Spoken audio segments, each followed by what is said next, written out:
ठीक आहे विद्यार्थी मित्रांनो, तर आज मी तुमच्यासमोर कोणत्याही विषयाचं अध्यापन करण्यासाठी आलेलो नाही. एका विशेष बाबीवर चर्चा करण्यासाठी आलेलो आहे की यावेळेस 2020-21मधील शैक्षणिक वर्षात कोणत्याही इयत्तांचे अभ्यासक्रम पूर्ण झाले नाहीत.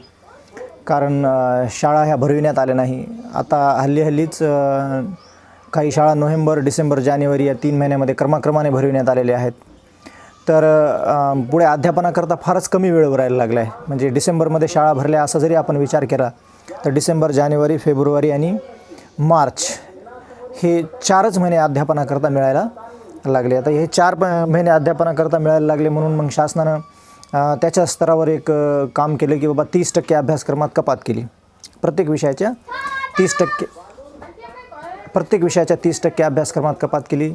आता माझा अध्यापनाचा मुख्य विषय जे आहे तर गणित आणि फिजिक्स असल्यामुळे मी विशेष करून 10वीच्या इयत्ता गणिताच्या अभ्यासक्रमामध्ये काय कपात करण्यात आलेली आहे त्याच्यावर चर्चा करण्यासाठी या ठिकाणी आलेलो आहोत.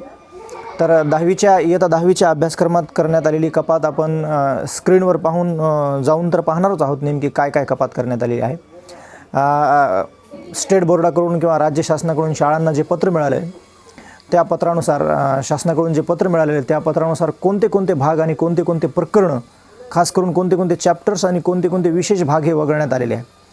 जर तुम्ही पूर्ण शासनाकडून आलेलं पत्र पाहिलं तर त्याच्यामधलं जे काय वगळण्यात आलेलं आहे ते फारच कॉम्प्लिकेटेडरित्या दर्शवण्यात आलेलं आहे, जे की आपल्याला इझिली समजणारी नाही. सर्वसाधारण विद्यार्थ्याला तर ते समजणार नाही. आणि खूप सारे शिक्षक पण कन्फ्युजन आहे की बाबा एका पृष्ठ वगळलं आणि एक पृष्ठ वगळलं नाही, पुस्तकातलं एक पृष्ठ वगळलं आणि एक पृष्ठ वगळलं नाही, तर आम्ही अध्यापन तरी कसं करावं.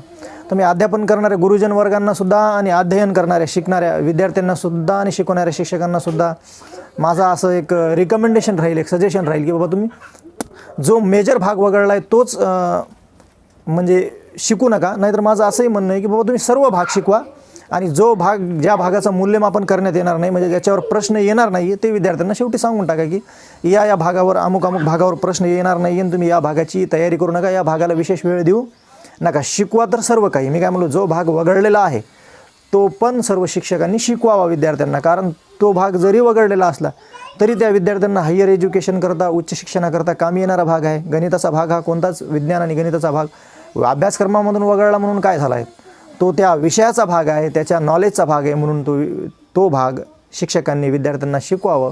फक्त शेवटी असं सांगून टाकावं की बाबा हा भाग वगळलेला आहे, तुम्ही या भागाचं मूल्यमापन करण्यात येणार नाही, या भागावर परीक्षेत प्रश्न येणार नाही, म्हणून याची विशेष तयारी करू नका, याच्यावर भर देऊ नका, याला वेळ देऊ नका. बाकी ज्या भागाचं मूल्यमापन करणार आहे त्या भागाची विशेष तयारी किंवा सराव करायला सांगा. तर कोणता एक्झॅक्टली भाग वगळण्यात आलेला आहे ते पाहण्याकरता आपण डायरेक्ट जे राज्य शासनाकडून पत्र प्राप्त झालेले जे भाग वगळण्यात आलेले, ते कोणता भाग वगळण्यात आलेले ते मोबाईलच्या स्क्रीनवर पाहूया. परत ते भाग जर विद्यार्थ्याला समजत नसेल, कॉम्प्लिकेटेड वाटलं असेल, ज्यावेळेस मी स्क्रीनवर समजून सांगितलं, त्याच्याकरता मी एक शॉर्ट नोट्स तयार केलेले आहेत की कोणता मेजरली भाग वगळण्यात आलेला आहे. तुम्ही त्या शॉर्ट नोट्स पण शेवटी मी काढून त्याच्यातून ते तुम्हाला स्क्रीनवर दाखवेल मोबाईलच्या. त्या शॉर्ट नोटच्या स्क्रीनशॉट घ्यावा आणि त्या स्क्रीनशॉट तुम्ही स्वतःजवळ बाळगून त्याच्यानुसार तुमच्या परीक्षेच्या दृष्टिकोनातून अभ्यासाची तयारी करावी, असा माझा तुम्हाला सल्ला राहील किंवा सजेशन राहील. बाबा ठीक आहे, सल्ला देण्याइतपत जरी तुम्हाला काही वाटत असेल की सल्ला द्यायला सर, तर कोणता भाग नेमका वगळण्यात आलेला आहे, जे राज्य शासनाचं ॲक्च्युअल पत्र आहे त्याच्याकडे आपण जाऊया. चला तर मोबाईलच्या स्क्रीनवर जे भाग वगळण्यात आलेला आहे ते कोणता भाग आहे ते पाहूया. चला मोबाईलच्या स्क्रीनवर पाहूया की नेमका कोणता भाग वगळण्यात आलेला आहे. आणि शेवटी शॉर्ट नोट पाहूया जे मी काढलेले आहे की कोणता भागाची तुम्हाला स्टडी करायची आहे, पण परीक्षेच्या दृष्टिकोनातून स्टडी करायची नाही आहे. म्हणजे अभ्यासायचं तर आहे नॉलेजसाठी, पण त्याची विशेष तयारी करायची नाही आहे, त्याला वेळ द्यायचा नाही. चला मोबाईलच्या स्क्रीनवर पाहूया कोणता भाग वगळण्यात आलेला आहे. पण मोबाईलच्या स्क्रीनवर जाण्यापूर्वी मी तुम्हाला आवर्जून सांगेल की चॅनलला सबस्क्राईब, लाईक आणि शेअर करायला विसरू नका. चला तर मोबाईलच्या स्क्रीनवर पाहूया कोणता भाग वगळण्यात आलेला आहे.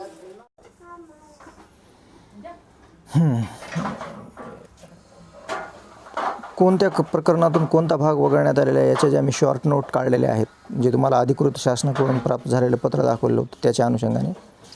तर या पत्राचं तुम्ही जर निरीक्षण केलं तर कोणत्या प्रकरणातून नेमका कोणता भाग वगळण्यात आलेला आहे ते सविस्तर या ठिकाणी या स्क्रीनवर मी त्या पत्राचं वाचन करून ज्या शॉर्ट नोट्स काढलेल्या आहे त्याच्या अनुषंगानं 2 चलातील रेषीय समीकरणे त्याच्यासमोर हा कोणता भाग त्या प्रकरणातून वगळण्यात आलेला आहे ते मी लिहिलं आहे. सराव संच 1.4 मधील प्रश्न क्रमांक 2 मुख्य प्रश्न क्रमांक 2 वगळण्यात आलेला आहे. या धड्यातून सराव संच 1.4 वगळण्यात आलेले आहे. संकीर्ण प्रश्नसंग्रह 1 मधील मुख्य प्रश्न क्रमांक 6 वगळण्यात आलेला आहे. त्याच्यानंतर दुसरं जे प्रकरण आहे ते आहे वर्ग समीकरणे क्वाड्रॅटिक इक्वेशन. त्याच्यातून सराव संच 2.3 पूर्ण वर्ग पद्धत पूर्णतः वगळण्यात आलेली आहे. संकीर्ण प्रश्नसंग्रहमधील उदाहरण क्रमांक 1 ते 6 वगळण्यात आलेले आहे. अंकगणित श्रेणी हे प्रकरण वगळण्यात आलेलं नाही आहे, तो संपूर्ण प्रकरण आहे. त्याच्यानंतर अर्थनियोजन हे संपूर्ण प्रकरण वगळण्यात आलेले आहे. त्याच्यानंतर सांख्यिकी हे संपूर्ण प्रकरण वगळण्यात आलेले आहे. आता पाहूया आपण गणित भाग 2 मध्ये काय काय वगळण्यात आलेलं आहे. आता पाहूया इयत्ता 10वी गणित भागमधून कोणती कोणती प्रकरणे वगळण्यात आलेली आहे. म्हणजे प्रकरणे नाही आहे, प्रकरण बी पाहूया कोणतं वगळण्यात आलेलं आहे, पण कोणत्या प्रकरणातला कोणता भाग वगळण्यात आलेला आहे. पहिले जे प्रकरण आहे ते आहे समरूपता. समरूपता या प्रकरणातून त्रिकोणाच्या कोन दुभाजकाचा गुणधर्म, 3 समांतर रेषा व छेदिका यांचा गुणधर्म, फक्त हे गुणधर्म वगळण्यात आलेले, त्यांच्या सिद्धता वगळण्यात आलेली, त्यांच्यावर आधारित उदाहरणे वगळण्यात आलेली नाही आहे. दुसरं जे प्रकरण आहे पायथागोरसचं प्रमेय, पायथागोरस थेरम, त्याच्यातून सराव संच 2.2 वगळण्यात आलेलं आहे. आणि पायथागोरसच्या प्रमेयाचे उपयोजन व सराव संच 2.2 वगळण्यात आलेले. प्रश्नसंग्रहमधील उदाहरण क्रमांक 8, 9, 10 वगळण्यात आलेली आहेत. त्याच्यानंतर पुढचं पाहूया वर्तुळ या प्रकरणातून काय काय वगळण्यात आलेलं. वर्तुळ या प्रकरणातून स्पर्शिका छेदिका प्रमेय वगळण्यात आलेले आहे. त्याच्यानंतर तुम्ही त्याच्या खाली ऑब्झर्व केलं तर स्पर्शिका छेदिका प्रमेयाचा व्यत्यास जीवांच्या आंतरछेदनाचे म्हणजे पृष्ठ क्रमांक 76 ते पृष्ठ क्रमांक 82, पृष्ठ क्रमांक 76 ते पृष्ठ क्रमांक 82 यांच्या दरम्यान जितकाही भाग असेल, पृष्ठ क्रमांक 76 ते पृष्ठ क्रमांक 82 यांच्या दरम्यान हा खाली दर्शवलेला भाग आहे. स्पर्शिका छेदिका कोनाच्या प्रमेयाचा व्यत्यास, जीवांच्या आंतरछेदनाच्या, जीवांच्या बाह्य छेदनाचा, स्पर्शिका छेदिका रेषाखंडाचे प्रमेय, सराव संच 3.5, प्रश्नसंग्रह संकीर्ण प्रश्नसंग्रहमधील उदाहरण क्रमांक 13, 15, 16, 18, 22 वगळण्यात आलेली आहे. त्याच्यानंतर दुसरं पाहूया काय आहे ते दुसऱ्या पेजवर काय काय वगळण्यात आलेले.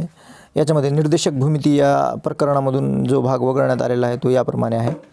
निर्देशक भूमिती या प्रकरणातून वगळण्यात आलेला भाग याप्रमाणे आहे. रेषेचा चढ आणि रेषेचा चढ या संकल्पनेवर आधारित सराव संच 5.3 पूर्णतः वगळण्यात आलेले. संकीर्ण प्रश्नसंग्रहमधील उदाहरण क्रमांक 9, 10, 22 वगळण्यात आलेले. पृष्ठ क्रमांक 116 ते 123 वरील संपूर्ण भाग वगळण्यात आलेला आहे. त्याच्यानंतर ट्रिग्नोमेट्री त्रिकोणमितीमधील त्रिकोणमितीचे उपयोजन हा भाग पूर्णतः वगळण्यात आलेले आहे. पृष्ठ क्रमांक 132 ते 37 हा पूर्णतः वगळण्यात आलेले.